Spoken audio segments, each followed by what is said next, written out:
Last ক্লাসে আমাদের আলোচনা ছিল যে সিনক্রোনাস রিল্যাক্টেন্স মোটরের ওয়ার্কিং প্রিন্সিপল এবং এটা কিভাবে কাজ করে, কেন এটা সিনক্রোনাস রিল্যাক্টেন্স।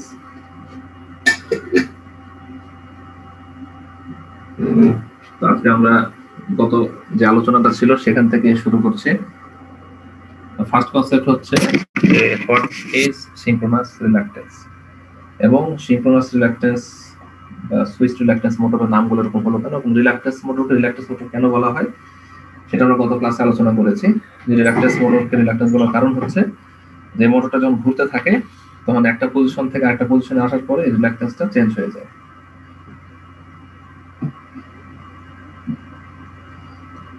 তো এখানে আমরা এখানে দেখতে পারি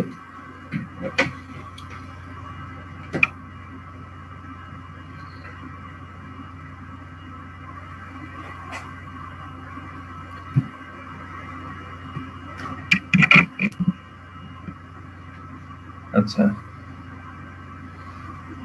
স্লাইড দেখা যায়? স্লাইড দেখা যাচ্ছে না।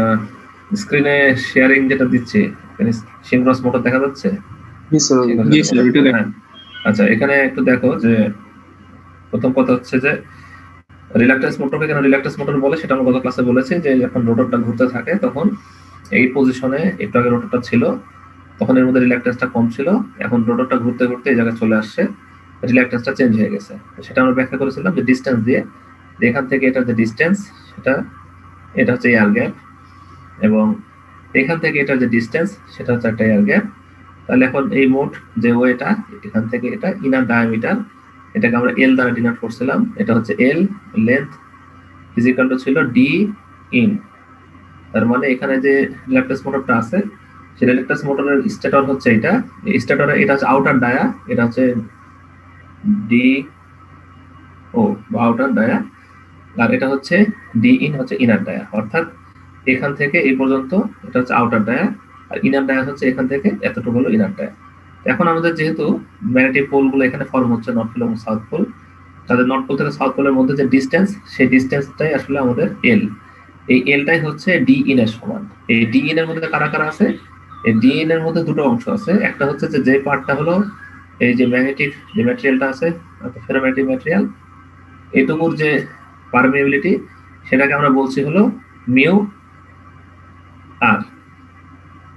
মিউ আর হচ্ছে relative permeability of the ferromagnetic material, এটা হচ্ছে Fe। তো মিউ আর হচ্ছে রিলেটিভ পারমিয়েবিলিটি, এবং এখানে যে পারমিয়েবিলিটি সেটা হচ্ছে মিউ এ। মিউ এ তে হচ্ছে পারমিয়েবিলিটি অফ এয়ার। তো আমরা সবাই জানি যে permeability of air is far far less than that of the ferromagnetic material, এবং permeability of the air and vacuum is almost the same. Vacuum এবং এয়ারের যে পারমিয়েবিলিটি সেটা খুবই কাছাকাছি। তো এটা আগে আমরা লিখতে পারি যে mu A is approximately equal to mu naught. Mu a is approximately equal to mu naught. এটা হচ্ছে আমাদের একটা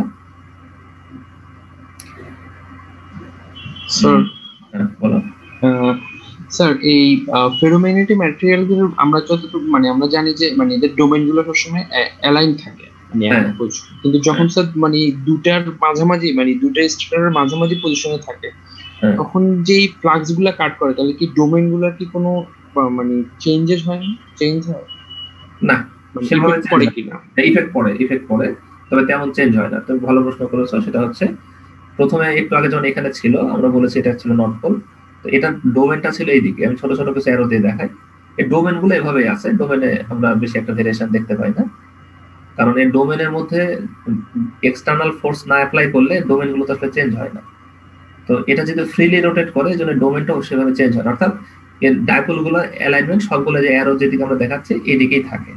শুধু কোথায় পার্থক্য হয় যে এটা একটু আগে যখন এখানে ছিল তখন এখান থেকে যে মিউ এ এবং মিউ আর এবং এটুকু আবার মিউ এ, তার মানে এখান থেকে এটা যে ডিসটেন্স সেটা যদি আমরা বলি এয়ার গ্যাপ, যে distance of air gap or L of A G, এই এল অফ এজি যদি হয় ডিসটেন্স অফ এয়ার গ্যাপ, তাহলে এখানে এল অফ এজি, এখানে একটা এল অফ এজি, টোটাল কিন্তু তাহলে এটা 2 হবে, একটু 2।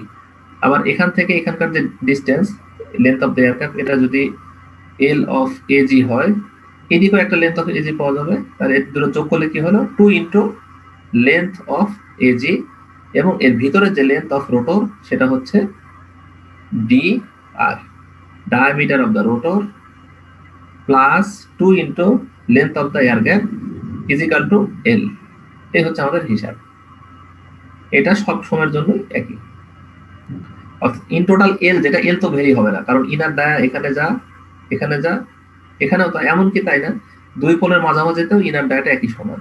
দেখো ইনার ডায়ার ভিতরে একই সমান, ইনার ডায়া যেহেতু একই সমান কাজে ইন টোটাল লেন্থ কোনো চেঞ্জ হবে না। কারণ কোথায় কোথায় চেঞ্জ হচ্ছে, এই ডি অফ আর যেটা এখানে যে আমাদের যে ডায়ামিটার আছে রোটরে এবং 2L অফ এজি, এই এল অফ এজি এটা হলো ভেরিয়েবল। আর যদিও আমাদের ডায়ামিটারটা ভেরিয়েবল না বটে, কিন্তু কোনটা ভেরিয়েবল, এটার মধ্যে যে লেন্থ আছে, লেন্থ অফ দ্য রোটর, এইটা ভেরি করতেছে। কিভাবে ভেরি করতেছে, আগে লেন্থ অফ দ্য রোটর ছিল এইখান থেকে এত বড়, তাহলে এখান থেকে এত বড়, এটা ছিল length of the rotor L of R. এখন এই এল অফ আর আগে এত বড় ছিল, আর এখন এই এল অফ আরটা হয়ে গেছে এখান থেকে এতটুকু কমে গেছে।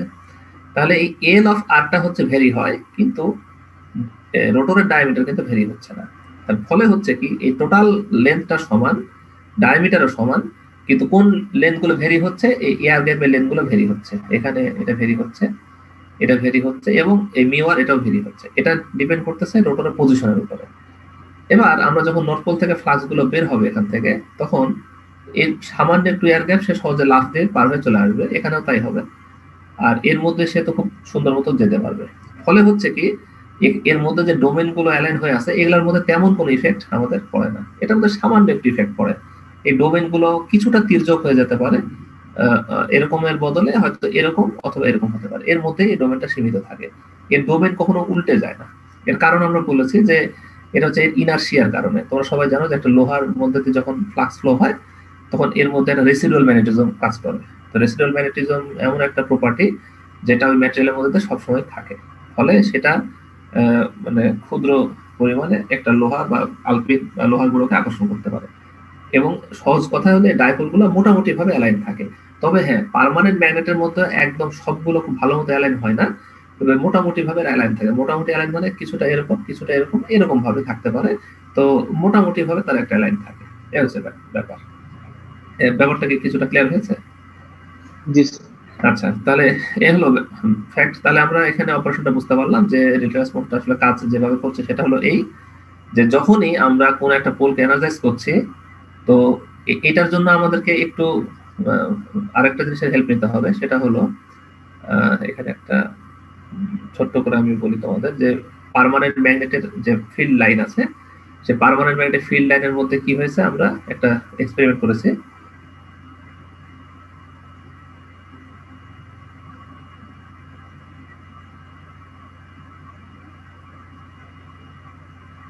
এখানে আগে দেখ, যেমন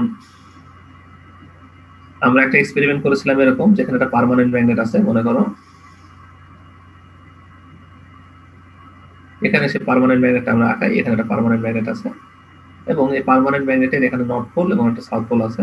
তা আমরা সবাই স্কুলে একটা এক্সপেরিমেন্ট করছিলাম, যেখানে ফ্লাক্স লাইন গুলো থাকে, এখানে যদি আমরা আলপিন রাখি, আলপিন গুলো তাহলে কি হয়ে যায়, আলপিন গুলো এর সাথে অ্যালাইন হয়ে যায়। এইটাই মনে রাখতে হবে রিল্যাক্টাস মোটরের অপারেশন ব্যাখ্যা করার সময়। অর্থাৎ রিল্যাক্টাস মোটর কেমনে ঘুরে, এটার ব্যাখ্যা কখনোই তুমি কনভেনশনাল অন্যান্য মোটরের মতো করে দিলে একটা ভালো একটা ব্যাখ্যা হবে না। রিল্যাক্টাস মোটর ঘোরার ব্যাখ্যাটা হচ্ছে যে প্রত্যেকটা ফেরোম্যাগনেটিক ম্যাটেরিয়াল, যেমন এখানে যে রোটর সেটা একটা ফেরোম্যাগনেটিক ম্যাটেরিয়াল, এর ধর্ম বা প্রপার্টি হচ্ছে সে সবসময় ম্যাগনেটিক ফ্লাক্সের সাথে সে অ্যালাইন হওয়ার চেষ্টা করে। এটা তোমাদের সবার মনে আছে, তাই না? যে একটা ফ্লাক্সের মধ্যে দিয়ে যখন আমরা কোনো আলপিন বা কিছু একটা রাখি বা সুই এগুলোকে রেখে দিই, এই সুই বা আলপিন গুলো কি হয়ে যায়, এই যে এখানে যে ফ্লাক্স লাইন্স গুলো আছে, এই ফ্লাক্স লাইন্স বরাবর সে অ্যালাইন হয়ে যায়। এটা হলো তার প্রপার্টি।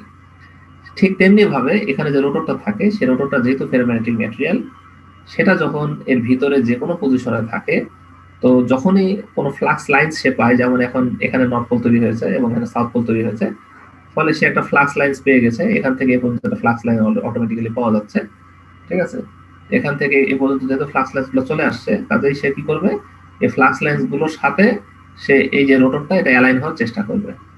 এই অ্যালাইন হওয়ার চেষ্টা হওয়াটাই তার হচ্ছে একটা প্রপার্টি বা ধর্ম। অনুরূপ ভাবে যখন এই পোলটা থাকবে না, এই পোলটা ক্রিয়েট হবে, তখন সে কি করবে, তখনও সে এই বরাবর চলে আসবে। যেমন এই চলে আসতেছে। তার মানে কি? তার মানে হলো যে একটু আগে যে সে এখানে ছিল, এখন তার কি এমন হলো যে সে এখান থেকে চলে আসলো? তো তার আসলে তেমন কিছুই হয়নি। তার যেটা হয়েছে সেটা হলো যে এখানে এখানে এসে তার যেটা হয়েছে যে এখানে এখন নতুন ভাবে যেহেতু ফ্লাক্স পাওয়া গেছে, তো কাজেই সে আর আগের অ্যালাইনমেন্টে সে থাকবে না। সেই যে নতুন যে অ্যালাইনমেন্টে সে পাচ্ছে ম্যাগনেটিক ফ্লাক্সের এখান থেকে এই পর্যন্ত, এবং এখান থেকে যে পর্যন্ত ফ্লাক্স গুলো সে পাচ্ছে, এই ফ্লাক্স গুলোর সাথে সে কি হয়ে যাবে? অ্যালাইন হয়ে যাবে। এই অ্যালাইন হওয়াটাই তার হচ্ছে প্রপার্টি বা ধর্ম। অর্থাৎ ফেরোম্যাগনেটিক ম্যাটেরিয়ালের প্রপার্টির কারণেই সেটা যখনই ম্যাগনেটিক ফ্লাক্স লাইন্স পাবে, সেই ম্যাগনেটিক ফ্লাক্স লাইন্সের সাথে সে অ্যালাইন হয়ে যাওয়ার চেষ্টা করবে। এই কারণেই এই রোটরটা আস্তে আস্তে ঘুরতে থাকবে।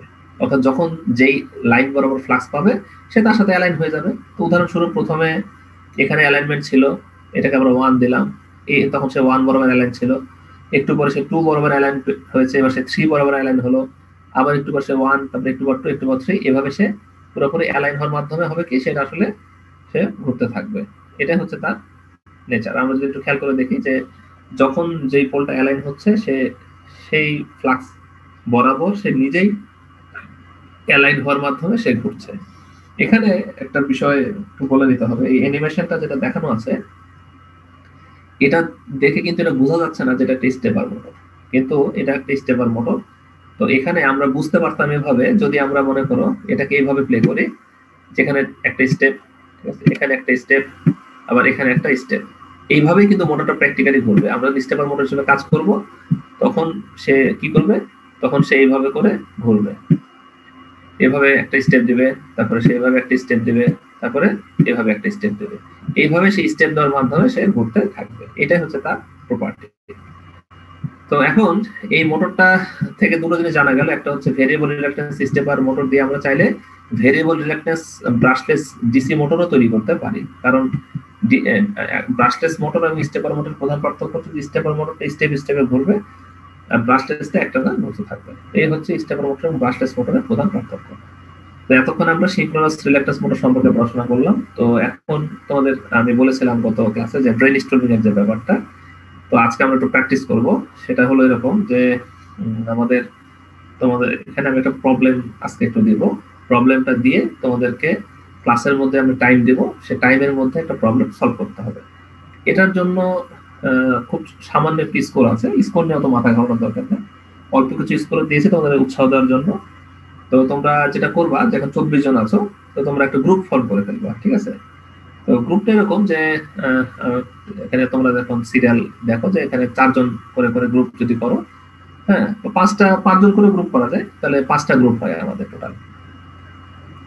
আচ্ছা, তো সেক্ষেত্রে আমরা রোল ওয়াইজ একটু গ্রুপ করে ফেলি। তোমাদের সিআর কি আসো ওখানে? জি স্যার। আচ্ছা, আমরা আজকে একটা ব্রেইনস্টর্মিং করি, এই জিনিসটা খুবই ইন্টারেস্টিং, আমি তোমাদের শেয়ার করি নলেজটা। সেটা হচ্ছে তোমরা তোমাদের সুবিধা মতো 5টা গ্রুপে ভাগ করে ফেলো। কোনো গ্রুপে যেন 5 জনের বেশি না থাকে, আবার 4 জনের কম না থাকে, এবার গ্রুপ ফর্ম করো। তো আমি এখন একটা স্লাইড তোমাদের শেয়ার করছি এখানে, এক মিনিট। মানে স্যার আইডি অনুযায়ী করতে হবে? গ্রুপ তোমরা আইডি অনুযায়ী করতে পারো, তোমরা নিজেদের মতো করে আন্ডারস্ট্যান্ডিং করে করতে পারো, এটা কোনো সমস্যা না। মানে গ্রুপ ফরমেশনটা তোমাদের ইচ্ছাধীন। তুমি যেহেতু সিআর, তুমি এটা সকলের মধ্যে কমিউনিকেট করে গ্রুপটা ধরো 2-4 মিনিটের মধ্যে ঠিক করে ফেলো যে কে কে গ্রুপ ফর্ম করবে কিভাবে। 5 জন করে করে গ্রুপ হবে, সর্বনিম্ন 4 জন, ঠিক আছে? এটা যে রোল ওয়াইজই হতে হবে এরকম কোনো বাধ্যবাধকতা নাই, এটা জাস্ট তোমাদের আন্ডারস্ট্যান্ডিং এর উপরে। তোমরা যেভাবে থিসিসে গ্রুপ ভাগ করো ওই টাইপের একটা জাস্ট গ্রুপ ভাগ করো। আচ্ছা, গ্রুপ ভাগ করার উদ্দেশ্যটা হচ্ছে আমরা এই ব্রেইনস্টর্মিং সেশনটা একা একা করা যায় না, এটা একটা গ্রুপে কাজ করতে হয়। মানে তোমরা তোমাদের বন্ধুদের সাথে কোলাবোরেট করবা। শুধু তাই না, একটা গ্রুপ অন্য গ্রুপের সাথে কোলাবোরেট করতে পারে। মানে সহজ কথা বলতে গেলে তোমরা সবাই সবার সাথে কোলাবোরেশন করতে পারবে। কোলাবোরেশন এভাবে হবে যে আমাদের এখানে আমি তো জুমটা তো ওপেনই রাখবো, তোমরা তো যে কথা বলবা সে মাইক অন করে কথা বলে সে আরেকজনের সাথে ডিসকাস করতে পারবে, কোনো অসুবিধা নাই। তো এই ডিসকাশনের মাধ্যমে সলিউশনটা করতে হবে তোমাদের। আচ্ছা, আমি তোমাদের একটু প্রথমে একটু হেল্প করি বা দেখাই জিনিসটা কিভাবে করবো আমরা।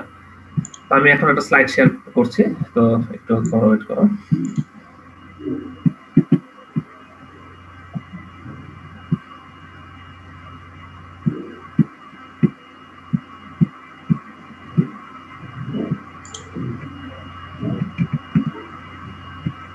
তোমার সেকশন সি, তাই না? আচ্ছা, তোমাদের জন্য আমি একটা ব্রেনস্টর্মিং পার্ট রেডি করে রাখছি, আমি যে শেয়ার দিচ্ছি, এই দেখো আমি একটু হালকা করে বুঝাই দিই প্রথমবার, যেহেতু একটা স্ক্রিন দেখতে পাচ্ছ এখানে। জি স্যার। আচ্ছা, এই ধরনের কোশ্চেন তোমাদের কুইজে এমনকি ফাইনালেও থাকতে পারে, আমি একটু খালি বুঝিয়ে দিই। প্রবলেমটা এরকম যে একটা অবজেক্ট আছে, সে অবজেক্টটা একটু বলি তোমাকে, মনে করো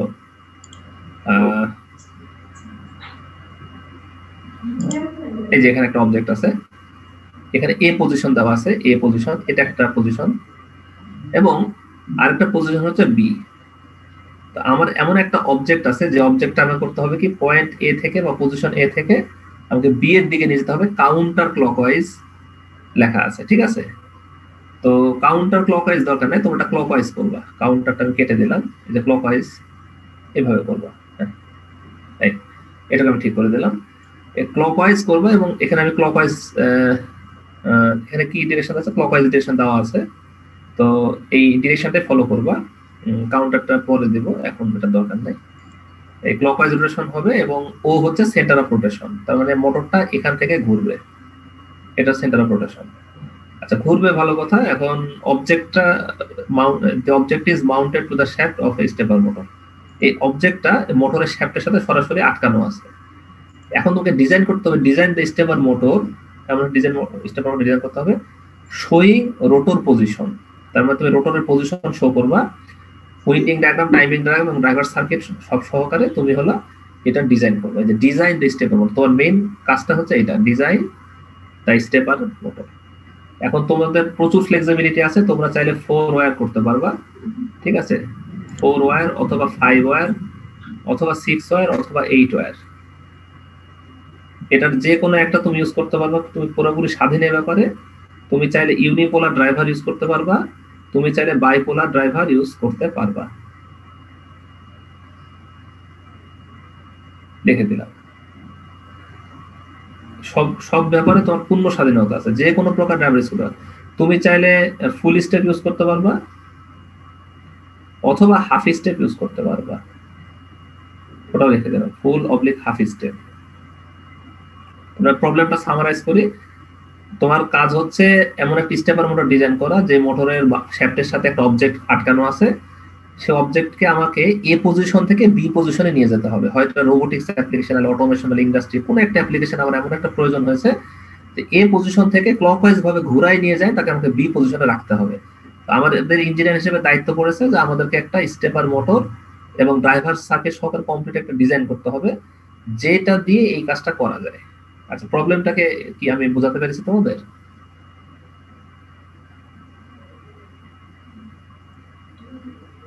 জি স্যার। হ্যাঁ, ভেরি গুড। আমি জানি যে এটা তোমাদের জন্য খুবই সহজ, এবং এই জিনিসগুলো আমরা ছোট ছোট করে ক্লাসে আলোচনাও করেছি। তো তোমরা সমস্ত স্লাইড, বই, ইন্টারনেট, আমি একটু বুঝাই বলি, এই প্রবলেমগুলো সলভ করার সময় এটা হচ্ছে ওপেন বুক। ওপেন বুক মানে তুমি ইন্টারনেটের হেল্প নিতে পারবা, তারপরে বই, পুস্তক এবং ফ্রেন্ড, তোমাদের যা ক্লাসমেট, সবার সাথে ডিসকাস করতে পারবা, ঠিক আছে? করে তোমাকে এটা মানে ডিজাইন করতে হবে। হ্যাঁ, বলো কি বলছিলে? স্যার, রোটরটা কি এ পজিশনে আছে? হ্যাঁ, পজিশন, এখন তার পজিশন হচ্ছে এ, মানে এটা হলো তার স্টার্টিং পয়েন্ট, স্টার্ট, আর এটা হলো তার এন্ড পয়েন্ট, এন্ড।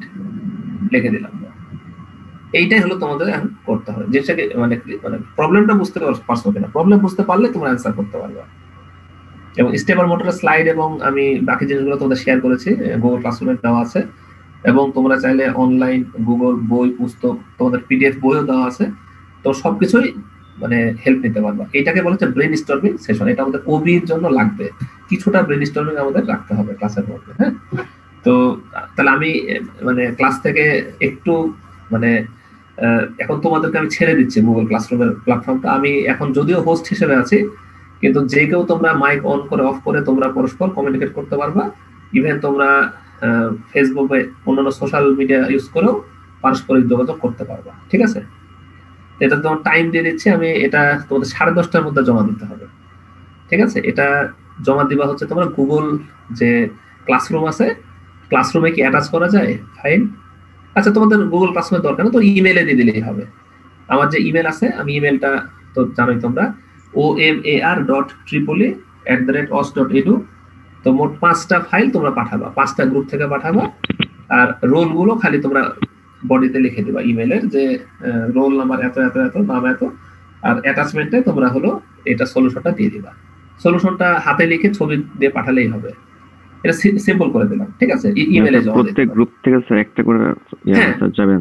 এক্স্যাক্টলি, মানে টোটাল 5টা গ্রুপ হচ্ছে 5 জন মিলে একটা করে করবে, করে আমাকে ল্যাবে যেভাবে রিপোর্ট দাও ওইভাবে করে জাস্ট একটা ইমেলে দিয়ে রাখবে। চেষ্টা করবা 10:30টার মধ্যে করতে। তো যাই হোক, প্রথম দিন যেহেতু আমি টাইমের ব্যাপারে একটু ফ্লেক্সিবিলিটি দিচ্ছি, তো নিয়ম হচ্ছে ব্রেইনস্টর্মিং এর প্রবলেম গুলো মানে ক্লাসের মধ্যে শেষ করার আর কি। তো দেখো কি 10:30টার মধ্যে আশা করি তুমি পারবা, এবং সব ধরনের রিসোর্স তুমি ইউজ করতে পারবা, ঠিক আছে? তো তাহলে আমরা স্টার্ট করি। এখন 10:07 বাজে, দেখো কত তাড়াতাড়ি দিতে পারো। এটার উপর তোমাদের 2.5 নাম্বার থাকবে, 2.5, ঠিক আছে? তো 2.5 নাম্বার থাকবে তোমাদের। অল্প একটু নাম্বার দিলাম যেন তোমাদের জন্য মানে কঠিন মনে না হয়, একটু উৎসাহ থাকে এই জন্য, ঠিক আছে? তাহলে হ্যাঁ, ওকে, তুমি স্টার্ট করো। আসসালামু আলাইকুম স্যার। ওয়ালাইকুম আসসালাম।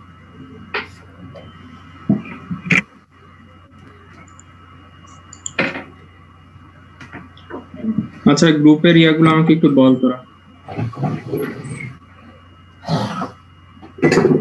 তুই গ্রুপ করে দে, এখানে কেউ এখন কার সাথে কে গ্রুপ করবে? স্টুডেন্ট তো সবাই নাই। ও ভাই, তুই বলে দে, সেভাবে গ্রুপ করে দে। তাহলে ওই রোলের সিরিয়াল অনুযায়ী 5 জন করে করলেই হয়। কে করে দিবে গ্রুপ? হাসান করে দে, তুই একটা কাগজে লিখে দিয়ে বলে দে। হাসান করে দিবে, সবার গ্রুপ হাসান করে দেওয়ার দরকার কি? যার যার গ্রুপ শেষে করে ফেললেই তো হয়। এখানে বললাম যে ওই রোল অনুযায়ী 5 জন করে। স্যার বলছে রোল অনুযায়ী না, তুই কি গ্রুপ করতে পারছিস? তোর গ্রুপ হইলে তুই কথা বলিস না, আমরা তো গ্রুপ করতে পারি না। তুই গ্রুপ করতে পারছিস? যাদের হয়েছে তারা বল, যাদের হয়েছে তারা। হ্যাঁ, যারা করছে তারা বল, আমরা তো করতে পারিনি, তাই আমরা বলছি। যাদের হয়েছে তারা বল। আচ্ছা হাসান। কে? আমি তাসফিয়া। হ্যাঁ, তাসফিয়া বল। আচ্ছা, আমাদের হচ্ছে কি মানসিফ ভাই, আমি আর অদ্রিকা। এখন কি 4 জন লাগবে না 5 জন, এটা আমি বুঝতেছি না। এখানে আছে হচ্ছে আমরা 26 জন, তাহলে 25 জন স্যার, মানে হোস্ট সহ 26 জন। এই 27 জন তো আমার এখানেই দেখাচ্ছে, তাহলে একজন। হ্যাঁ, 26 জন। তাহলে তো 4 জন করেই হয়, 4/24। হ্যাঁ, 4 জন করেই হয়, 6টা গ্রুপ হয়, 4 জন করেই। তাহলে আর একজন লাগবে আমাদের গ্রুপে। আরেকজন লাগবে। আচ্ছা, আর কার গ্রুপ হয়েছে? দাদা, তোমার হয়েছে? এই ভাই আমার কেউ নেই গ্রুপে। কে? হৃদয়, আমি হৃদয় গ্রুপে নেই আমারে। মালিক তুই আছিস? হ্যাঁ হ্যাঁ, তোর হয়েছে? আমারটা ফিক্স হয় নাই, মানে 3 জন হয়েছে, আরেকজন আমারে না ভাই। আমি মালিকাকে একটু জিজ্ঞেস করে তারপর জানাচ্ছি। জিজ্ঞেস করে, এখানেই জিজ্ঞেস করে। মানে হৃদয় আসবেন? হ্যাঁ, আসবে। আচ্ছা, এই তো, তাহলে তো হয়ে গেছে। সিনথিয়া, আমি, আরমান, মালিকা। আচ্ছা, তাহলে একটা হয়ে গেছে। হাসান, আমাদের গ্রুপে আমি, রিশাদ, বনি, আরেকজন লাগবে। বনির রোল হচ্ছে 140। খালিদ, তুই কে? খালিদ? আমাকে নে ভাই, আমাকে নে। কি রে ভাই, এতজন করলে কেমনে? আমি তো কারো চেহারা দেখতেছি না, নাম বল। হৃদয়, আমারে নে। আমাদের খালিদের দুজনে নিয়ে আনে। 5 জন হয়ে যাবে তো। 5 জন হইলে তো আবার আরেক গ্রুপে ভেজাল হবে। আচ্ছা, খালিদ তাসফিয়াদের সাথে করে ফেল। খালিদ। হ্যাঁ, কে বললো ভাই? হ্যাঁ, তুই তাসফিয়াদের সাথে করে ফেল। ওকে। হ্যালো, কে? তাসফিয়া আছে? হ্যাঁ, আছে তো। আমি তাসফিয়াদের সাথে ঢুকতে চাই। নুসরাত, যাও, ঢুকে যাও। কে বাধা দিচ্ছে? আচ্ছা, তাহলে বাকি আছে হচ্ছে খালিদ। আর কে বাকি আছে? বাকি আছে হৃদয়, খালিদ। আমি আছি বাকি। অনেক বাকি। আচ্ছা, হৃদয়, খালিদ, কবির। আচ্ছা হৃদয় বা খালিদ যে কোনো একজন আমাদের গ্রুপে এসে পড়ুন। কে যাবি যা আমি এসে পড়ি আমি যা কে খালিদ? আচ্ছা ওকে খালিদ ডান আচ্ছা খালিদ হচ্ছে 126 আমি আছি কিন্তু কে ভাই এটা? আচ্ছা 123। আচ্ছা এক গ্রুপে 5 জন দিতে হবে হাসান, কেন 27 জন হয়ে গেছে। হ্যাঁ তাহলে এই একটা গ্রুপে তো 5 জন যাবে। আচ্ছা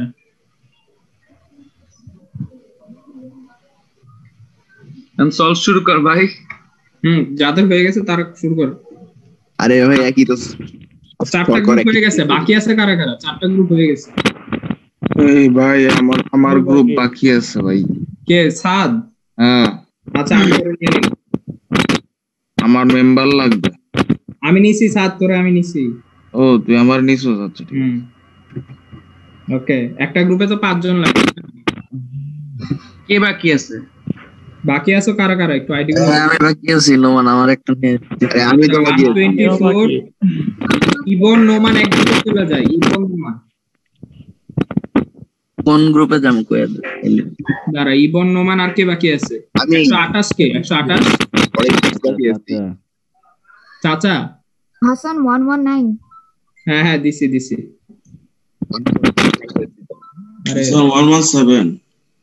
117। আচ্ছা ইবন চাচা নোমান 117 46 46 আচ্ছা 146 বেটা। আচ্ছা এই 5 জনে দিছি এক গ্রুপে, ঠিক আছে? আর